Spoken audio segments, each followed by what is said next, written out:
Hi guys, a very good evening. A very good evening to all of you. So a very happy Valentine's Day to all of you. So Valentine's Day அதுவுமா நம்ம இன்னைக்கு ஒரு ஸ்பெஷலான session பார்க்க போறோம். என்னன்னு பார்த்துலாமாப்பா? So first of all இன்னைக்கு என்ன பார்க்க போறோம்னா இடியம் அப்படின்றது பார்க்க போறோம். ஸோ இடியம் அப்படின்னு சொல்லும்போது நம்ம பேசக்கூடிய பழமொழியாக இருக்கட்டும், ப்ரொவர்ப்ஸாக இருக்கட்டும், நீ என்ன விதைக்கிறியோ அதுதான் உனக்கு கிடைக்கும், நீ என்ன செய்கிறியோ அதுதான் உனக்கு நடக்கும் அப்படின்னு சொல்லுவோமா. ஸோ அப்படிப்பட்ட பழமொழியாக இருக்கட்டும் அல்லது காமன் ஃப்ரேசஸாக இருக்கட்டும். அடடா வடை போச்சே அப்படின்னும். வடை போச்சேன்னு அர்த்தம் வடையை மிஸ் பண்ணிட்டீங்கன்னு அர்த்தமா இன்னும் நல்ல ஒரு ஆப்பர்ச்சுனிட்டி, நல்ல ஒரு சான்ஸை போய் மிஸ் பண்ணிட்டேனே அப்படின்னு சொல்லுவோமா. அதுக்கு நான் வடை போச்சே அப்படின்னு சொல்லுவோமா. ஸோ இந்த மாதிரியான காமன் ஃப்ரேசஸ் இருக்கட்டும் அண்ட் நம்மளுடைய ப்ரொவர்ப்ஸாக இருக்கட்டும், அது எல்லாத்தையும் சேர்த்து தான் நம்ம இடியம்ஸ்ன்னு சொல்லுவோம். எஸ்எஸ்சியை பொறுத்த வரைக்கும் டைரெக்டாக ஒரு இடியம் கொடுத்துட்டு இதோட சினானிம் என்ன, இதோட மீனிங் என்னப்பா அப்படின்றத கேட்பாங்க. அல்லது ஒரு சென்டென்ஸில் ஒரு இடியம் கொடுத்துட்டு இந்த இடியமுடைய மீனிங் என்னப்பான்னு கேட்பாங்க. ஆனால் பேங்கிங்கில் என்ன பண்ணுவாங்கன்னா ஒரு இடியமை கொடுத்துருக்க 3 சென்டென்சஸில் இந்த இடியமை எங்கே கரெக்டாக யூஸ் பண்ணியிருக்காங்க, கொடுத்துருக்க 4 சென்டென்சஸில் இந்த இடியமை எங்கே தப்பாக யூஸ் பண்ணியிருக்காங்க, கொடுத்துருக்க இந்த இடியமுடைய மீனிங்கை எங்கே கரெக்டாக யூஸ் பண்ணியிருக்காங்க அல்லது எங்கே தப்பாக யூஸ் பண்ணியிருக்காங்க, இப்படிப்பட்ட கேள்விகள் நமக்கு கேட்குறாங்க. ஸோ பேங்கிங்காக இருக்கட்டும், எஸ்எஸ்சியாக இருக்கட்டும், இடியம் அப்படின்றது மேண்டட்ரி. இதுலேருந்து நமக்கு கேள்விகள் வந்துட்டு தான் இருக்குது. அப்போது அதுவும் வேலண்டைன்ஸ் டே ஸ்பெஷல், அதுவுமா இடியம் பேஸ்ட் ஆன் லவ் பார்த்துடலாமா. லவ் பேஸ்ட் இடியம் பார்த்துடலாமா. ஓகேப்பா. ஸோ இன்னைக்கு ஃபர்ஸ்ட் ஒன் என்னன்னா ஹெட் ஓவர் ஹீல்ஸ் அப்படின்வாங்க. சரிங்களா, ஹெட் ஓவர் ஹீல்ஸ் அப்படின்வாங்க. என்ன சொல்லுவாங்க, நீ நிதானமா இல்லை, உன் கால் தரையில படலை, ஃபர்ஸ்ட் நில்லு அப்புறம் சொல்லு அப்படின்னு சொல்லுவாங்களா. ஸோ இந்த மூவி டயலாக் ஞாபகம் இருக்கா. ஸோ அந்த ஒரு ஃபீலை தான் என்ன சொல்லுவாங்கன்னா ஹெட் ஓவர் ஹீல்ஸ்ன்னு சொல்லுவாங்க. ஹெட்னா தலையில் தெரியும், ஹீல்ஸ்னா இது பாதத்தில் இந்த இது இருக்கும் இல்லையா, இந்த முட்டி எண்டில் இருக்கும் இல்லையா, இங்கே தான் டோஸ் இருக்குன்னா இந்த எண்டு இருக்கும் இல்லையா பாதத்தில், அதான் ஹீல்ஸ்ன்னு சொல்லுவாங்க. ஸோ தலைக்கால் புரியாமல் நடக்கிறது அப்படின்னு சொல்லுவோமா, அதுதான் இது ஹெட் ஓவர் ஹீல்ஸ்ன்னு சொல்லுவாங்க. பட் தலைக்கால் புரியாமல் நடக்கிறதுன்றது ஒரு கன்ஃபியூஷன் அல்லது ஒரு பதட்டத்தை குறிக்கும். பட் இங்கிலீஷில் ஹெட் ஓவர் ஹீல்ஸ்ன்னு சொல்லும் போது எதை குறிக்கும்னா to be deeply and madly in love. சரிங்களா, so to be deeply and madly in love தானே சொல்லுவாங்க head over heelsன்னு சொல்லுவாங்க. சரிங்களா, ஓகேப்பா. ஸோ அடுத்து பார்த்தீங்கன்னா இந்த ஒரு மூவி ஞாபகம் இருக்கா. இந்த ஒரு மூவியில் என்ன சொல்லுவாங்க அப்படின்னா, என்ன 2 நிமிஷம் தான் பேசுனீங்க, இல்லை 2 மணி நேரம் தான் பேசுனீங்க, அதுக்குள்ளே ப்ரப்போஸ் பண்ணுறீங்க அப்படின்னு சொல்லி கேட்பா.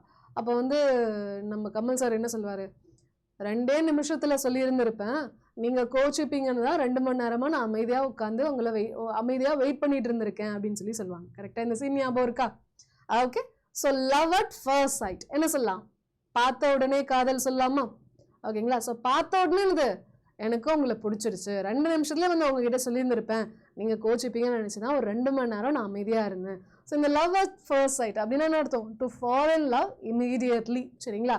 ஸோ இதுதான் நம்ம லவ் அட் ஃபர்ஸ்ட் சைட் சொல்லுவோம். இது நமக்கு எல்லாருக்குமே தெரியும், கேள்விப்பட்டிருப்போம். சரி, ஓகே. அப்போ ஃபர்ஸ்ட் மீட்டிங் பார்த்த உடனே இருக்கிறது. சரி. ஸோ இந்த ஓம் சாந்தி ஓம்னு படம் பார்த்துருக்கீங்களாப்பா.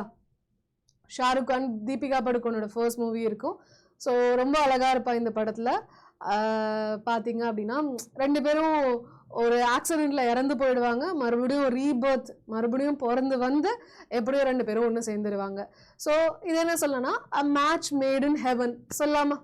சொர்க்கத்தில் நிச்சயிக்கப்பட்டது அப்படின்னு சொல்லுவாங்களா, சொர்க்கத்தில் நிச்சயிக்கப்பட்டதுன்னு சொல்லுவாங்களா. ஸோ அந்த மாதிரி அ match made in heaven, they both are match made in heaven சொல்லாமா. அப்படின்னா என்ன அர்த்தம், 2 people perfectly suited for it. இவனுக்கு இவன் தான்ப்பா, இவளுக்கு இவன் தான்ப்பா. ஸோ இதெல்லாம் இது சொர்க்கத்திலேயே நிச்சயிக்கப்பட்ட ஒரு விஷயம்ப்பா, இவளுக்கு இவன் தான் இவனுக்கு இவன் தான் நிச்சயிக்கப்பட்டதுப்பா அப்படின்னு சொல்றது என்ன சொல்லுவாங்க, அ மேட்ச் மேட் இன் ஹெவன்னு சொல்லலாம். சரிங்களா, ஓகே. நெக்ஸ்ட் ஒன் பார்த்தீங்க அப்படின்னா to fall for summon. To fall for summon என்ன அர்த்தம், சரி ஓகேன்னு சொல்லுவாங்களா. டு ஃபால் ஃபார் சம்மன் அப்படின்னா என்ன அர்த்தம்னா ஒருத்தங்க மேலே பாசம் அதிகமாக வருதுன்னு அர்த்தம். To begin to love or feel strong attraction. So ஒருத்தங்க மேலே பாசம் அதிகமாக வருது அப்படின்னு சொல்றது என்ன சொல்லலாம், டு ஃபால் ஃபார் சம்மன்னு சொல்லலாம். சரிங்களா, ஓகேப்பா. So okay run. அடுத்து பார்த்தீங்க அப்படின்னா இந்த ஒரு சீன் ஞாபகம் இருக்கா, என்ன சொல்லுவாங்க, மாமா எனக்கு ஒன்று ரொம்ப பிடிக்குமா சம்திங் அந்த மாதிரி சொல்லுவாங்களா, எக்ஸாக்ட் டைலாக் எனக்கு ஞாபகம் வரல. ஸோ அந்த சீன் ஞாபகம் இருக்கா? பொண்ணு பார்க்க போவாங்க, அப்போ தனியாக கூட்டிகிட்டு போய் பேசிகிட்டு இருப்பாங்க, ஞாபகம் இருக்கா? Okay. So to have a crush, க்ரஷ்னா என்ன அர்த்தம்? சின்ன வயசில் நமக்கு நடந்திருக்குமா, நமக்கு சொல்லிக் கொடுக்குற டீச்சர் மேலே க்ரஷ் இருந்திருக்கலாம், நம்ம ஏரியாவில் இருக்கிற பெரிய அண்ணா மேலே பெரிய அக்கா மேலே க்ரஷ் இருக்கலாம், ஓகேங்களா? ஸோ அல்லது ஒரு ஆக்டர் மேலே ஆக்ட்ரஸ் மேலே க்ரஷ் இருக்கலாம், ஞாபகம் இருக்கா? ஸோ இதுதான் என்ன சொல்லுவாங்க, டு ஹாவ் அ க்ரஷ்னு சொல்லுவாங்க. அப்படின்னா என்ன அர்த்தம்? To have a romantic attraction to someone, யாரோ ஒருத்தங்களை பார்த்து ரொம்ப பிடிச்சி போயிடுறது, அது என்ன சொல்லுவாங்க, க்ரஷ்னு சொல்லுவாங்க. சரிங்களா? ஓகே. அடுத்து பார்த்தீங்க அப்படின்னா டை த நாட். டை த நாட்னு என்ன அர்த்தம்? நாட்னா இது கட்டு போடுறதுன்னு அர்த்தம். ஸோ கால் கட்டு போட்டு அவனுக்கு எல்லாம் சரியா போயிடும் அப்படின்வாங்களா? கால் கட்டு போட்டு அவனுக்கு எல்லாம் சரியா போயிடும் அப்படின்வாங்களா? ஸோ கால் கட்டுனா இதை குறிக்கிறாங்க, அதுதான் இதையும் சொல்றாங்க. டை த நாட்னா கட்டு போடுறதுன்னு அர்த்தம். ஸோ தாலி எடுத்தது ஒரு 3 கட்டு போட்டோம் அப்படின்னா எல்லாம் சரியா போயிடும்பா அப்படின்வாங்களா? ஸோ அதை என்ன சொல்லலாம், டு கெட் மேரிட்னு சொல்லலாம். சரிங்களா? ஸோ கல்யாணம் பண்ணிக்கிறது, தாலியை கட்டுறது தான் டை த நாட்னு சொல்லுவாங்க. They are going to tie the not next weekend. So அடுத்த வாரம் அவங்க தாலி கட்ட போறாங்கப்பா, விச் மீன்ஸ் கல்யாணம் பண்ணிக்க போறாங்கப்பா அப்படின்னு அர்த்தம். சரிங்களா? ஓகே, ஈஸியான ஐடியம்ஸ் தான் பார்த்துட்டு இருக்கோம். சரிங்களா?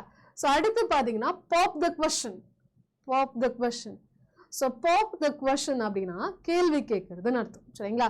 என்ன கேள்வி கேட்பாங்க? will you marry me கேட்பாங்களா? will you marry me கேட்பாங்களா? ஓகே. ஸோ நம்ம ஹீரோ என்ன பண்ணுவாரு, டைரக்டா ஹீரோயின் கிட்ட போயிட்டு will you marry me கேட்கறதுக்கு பதிலா ஹீரோயினோட அம்மா அப்பா கிட்டே போயிடுவார். அம்மாவா இல்லையா, அவங்க கிட்ட போயிட்டு இப்படி எனக்கு உங்க பொண்ணு பிடிச்சிருக்கு, உங்க பொண்ணுக்கு என்ன பிடிச்சிருந்தா எனக்கு கல்யாணம் பண்ணி வைங்க அப்படின்னு சொல்லிட்டு ஒரு லவ் லெட்டரா என்ன பண்ணுவாரு, அவங்க அம்மா கிட்டே கொடுத்துட்டு வந்துடுவாரா அம்மாவா? ஸோ அப்படி கேள்வி கேட்கறது, கல்யாணம் பண்ணிக்கலாமா, நீ எனக்கு கல்யாணம் பண்ணிக்கிறியா அப்படின்னு சொல்லி கேட்கறதா என்னது, pop the question. So question கேட்குறாங்க அப்படின்னு அர்த்தம். சரிங்களா? அப்போ என்ன சொல்லலாம், டு ப்ரொபோஸ் மேரேஜ். ஓகேங்களா? ஸோ மேரேஜை ப்ரொபோஸ் பண்ணுறது, கல்யாணம் பண்ணிக்கலாமா அப்படின்ற மாதிரி சொல்றது. ரிங்கு கொடுப்பாங்க இல்லையா, மூவிலெல்லாம் காட்டுவாங்க இல்லையா, நீல என்னது முட்டி போட்டு ஒரு காலில் முட்டி போட்டு ரிங் எடுத்து காமிப்பாங்களா? ஸோ அதை தான் என்ன சொல்லுவாங்க, பாப் த கொஸ்டின்னு சொல்லுவாங்க. ஓகே. அடுத்து பார்த்தீங்கன்னா ஸ்வீப் ஆஃப் யுவர் ஃபீட். சரிங்களா? என்ன அர்த்தம், ஸ்வீப் ஆஃப் யுவர் ஃபீட். அப்படியே என்னது, அப்படியே தூக்கிட்டு போயிடுறது. சரிங்களா? அப்படியே என்னது, அவங்க காலே தரையில நிற்காத அளவுக்கு என்னது அப்படியே தூக்கிட்டு உங்களை பறக்க வச்சு கூட்டிட்டு போயிடுறது, அதான சொல்லுவாங்க ஸ்வீப். ஸ்வீப்னா ஜொயின்னு அப்படியே தூக்கிட்டு போறதுன்னு அர்த்தம். என்ன சொல்லலாம், to be overwhelmed by someone's charm and fall in love. ஒருத்தவங்களை பார்த்த உடனே அப்படி இந்த காத்துல பறக்கிற மாதிரி இருக்கு, காத்துல மிதக்கிற மாதிரி இருக்கு, சொர்க்கத்துக்கே போயிட்டு வந்த மாதிரி இருக்கு, இந்த மாதிரிலாம் பேசுவோம்ல. So he swept me off my feet அப்படின்னு சொல்லலாம். ஆனால் என்னது, நான் தரையிலேயே நிற்கலப்பா, நான் ஜாலியாக பறந்துக்கிட்டே இருக்கேன்ப்பா, அந்த மாதிரி ஒரு ஃபீல். சரிங்களா? Okay. Next one, love birds. யாரப்பா சொல்லுவோம்? ஃப்ரெண்ட்ஸ் சீரீஸ் பார்த்துருக்கீங்களா? ஃப்ரெண்ட்ஸ் சீரீஸ் பார்த்தீங்கன்னா கண்டிப்பாக என்னது, மோனிகாவையும் சாண்ட்லரையும் பார்த்து என்னது, they are love birds னு சொல்லுவோமா? கரெக்டா? எப்பயுமே ஜோடியா ஒன்னாவே சுத்துவாங்க அண்ட் ஜாலியா இருப்பாங்க. கரெக்டா? a couple that shows a lot of affection in public. சரிங்களா? ஸோ பப்ளிக்ல என்னது ரொம்ப பாசமா ரொம்ப என்னது கூடயே எப்பயுமே கட்டி பிடிச்சிட்டு கையை பிடிச்சிட்டே உட்காந்துருப்பாங்க. ஸோ அவங்கள பார்த்து எல்லாருமே என்ன சொல்லுவாங்க, இதுங்க ரெண்டு லவ் பேர்ட்ஸ் ரெண்டும் ரொம்ப ரொம்ப ஓவரா சுத்திக்கிட்டு இருக்குங்க, இதுங்க ரெண்டுத்தை ஃபர்ஸ்ட் பிரிச்சு விடணும் அப்படின்ற மாதிரி சொல்லுவோம். கரெக்டா? சும்மா விளையாட்டுக்கு சொல்லுவோம், நாட் ஃபார் ரியல். ஓகேங்களா? சரி. அடுத்து லவ் இஸ் பிளைண்ட்னு சொல்லுவோமா? இந்த படம் பார்த்துருக்கோமா? வெறும் என்னது மிளகாவை வந்து என்ன பண்ணுவாங்க, தட்டில் வச்சு கொடுத்ததும் அவர் என்ன பண்ணுவாரு, லவ்வுக்காக உட்காந்து கடிச்சு சாப்பிடுவாரா? ஆமாவா இல்லையா?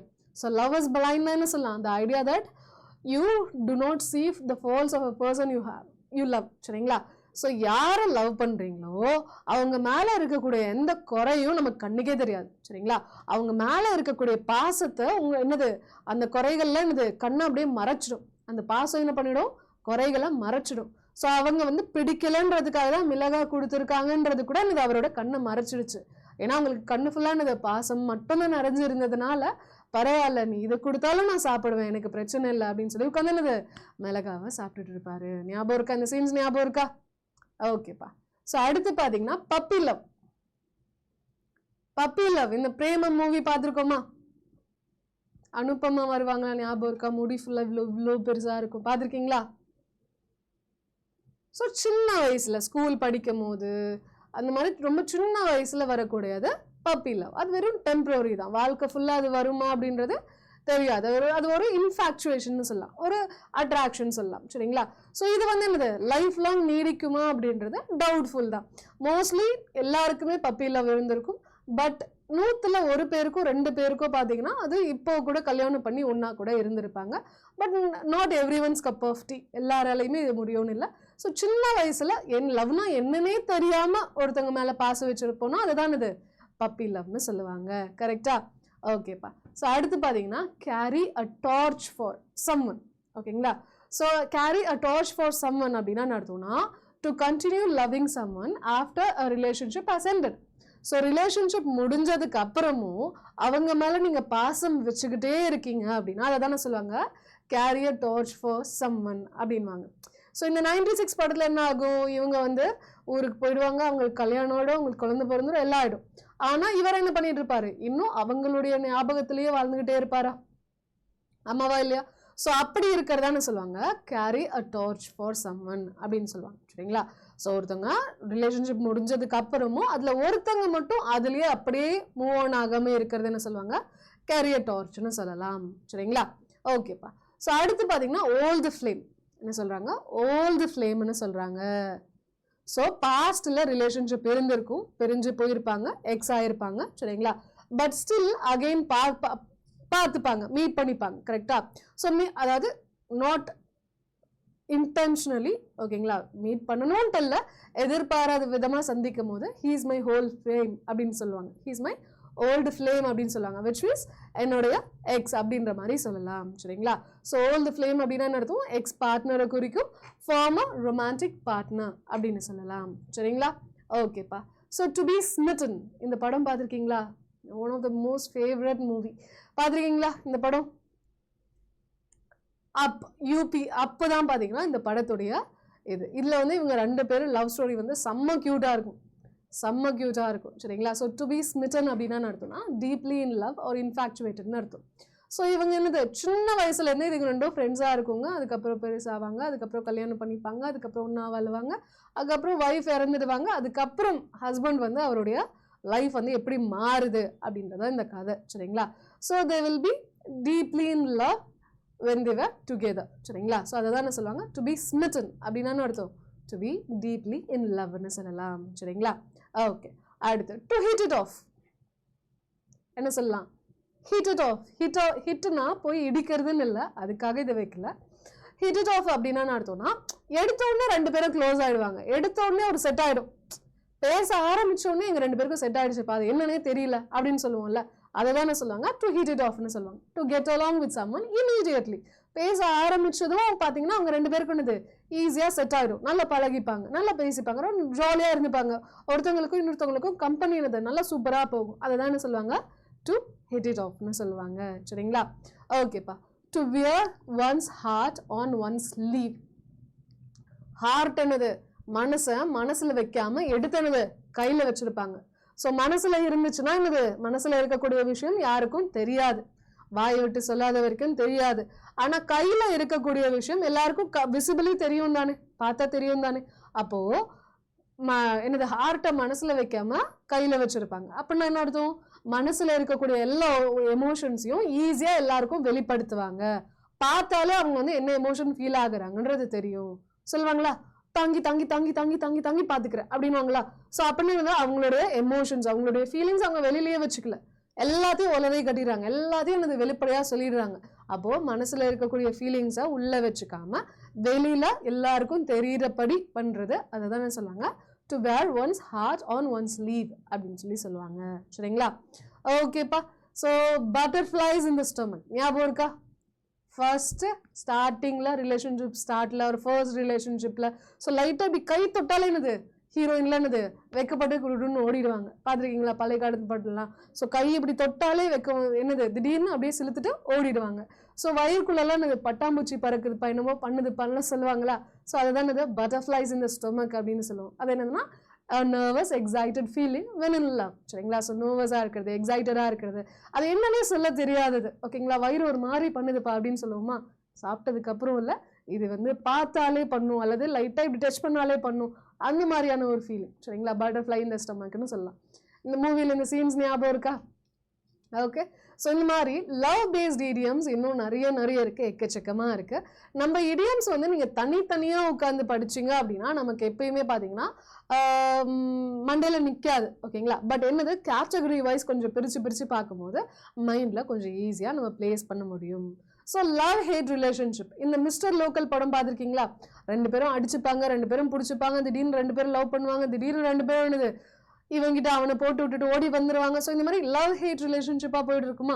அப்போ இதை என்ன சொல்லலாம்? Relationship with alternating feelings of love and hate. சரிங்களா? திடீர்னு லவ் பண்ணுவாங்க, திடீர்னு ஹேட் பண்ணுவாங்க. ஸோ இந்த மாதிரி மிக்சட் ஃபீலிங்ஸாக இருக்கிறதுன்னு சொல்லுவாங்க, லவ் ஹேட் ரிலேஷன்ஷிப்னு சொல்லுவாங்க. ஸோ இந்த மாதிரி இடியம்ஸ் எல்லாமே நீங்கள் லேர்ன் பண்ணணும்னு நினச்சிங்க அப்படின்னா நம்மளுடைய எஸ்எஸ்சிக்கான எக்ஸாம்ஸில் இதுக்கு டைரக்ட் கொஷின்ஸ் இருக்கும், பேங்கிங் எக்ஸாம்ஸில் இதனுடைய அப்ளிகேஷன் இருக்கும். ஸோ எஸ்எஸ்சிக்கான பேட்ச் பார்த்தீங்கன்னா February 18th நம்ம ஆரம்பிக்க போகிறோம். ஸோ மிஸ் பண்ணாதீங்க. இப்போ இன்னைக்கு வேலண்டைன்ஸ் டே அதுவுமா நமக்கு ஆஃபர்ஸ் இருக்குது, போகோ ஆஃபர்ஸ்லாம் இருக்குது. ஸோ Y350 கோட் அப்ளை பண்ணிக்கோங்க. இப்போவே நம்மளுடைய எஸ்எஸ்சி சிஜிஎலுக்கான பேட்சை Y350 கோட் அப்ளை பண்ணி வாங்கிக்கோங்க. சரிங்களா? இல்லை மேம் எனக்கு சிஜிஎல்ல ப்ரிப்பரேஷன் ஓகே தான், எல்லா சப்ஜெக்டும் மேனேஜ் பண்ணிக்கலாம், ஆனால் இந்த இங்கிலீஷ் சப்ஜெக்ட் தான் மேம் எனக்கு வரமாட்டேங்குது, அதுதான் கொஞ்சம் நர்வஸாக இருக்குது, அதுதான் எனக்கு பிரச்சனை பண்ணுதுன்னு நினச்சிங்கன்னா ஈஸி இங்கிலீஷ்ன்ற ஒரு பேட்ச் நம்ம இங்கிலீஷ் சப்ஜெக்ட்காக மட்டுமே தனியாக ஆரம்பிக்கக்கூடிய ஒரு பேட்ச். ஸோ இந்த பேட்ச் பார்த்தீங்கன்னா கொஞ்சம் டிலேடாக ஆரம்பிக்கிறோம், March 5 ஆரம்பிக்க போகிறோம். ஓகேங்களா? March 5 ஆரம்பிக்க போகிறோம். இதில் பார்த்தீங்கன்னா மொத்தமாக 35 hours ஆஃப் லைவ் கிளாஸஸ் இருக்கும். சரிங்களா? 35 hours ஆஃப் லைவ் கிளாஸஸ் இருக்கும். ஸோ என்ன பண்ணுங்க, Y350 கோட் அப்ளை பண்ணுங்க. இப்போ வேலண்டைன்ஸ் டே ஆஃபர் வரும், அப்போ வாங்கிக்கோங்கப்பான்னு சொல்லியிருந்தேன்னா, ஸோ இந்த கோட் அப்ளை பண்ணி வாங்கிக்கோங்க, ரொம்பவே யூஸ்ஃபுல்லாக இருக்கும். அண்ட் அடுத்த கிளாஸில் அடுத்த லைவ் செஷனில் பார்க்கலாம். சரிங்களா? Thank you guys, thank you so much, bye, take care, a very happy Valentine's day to all of you.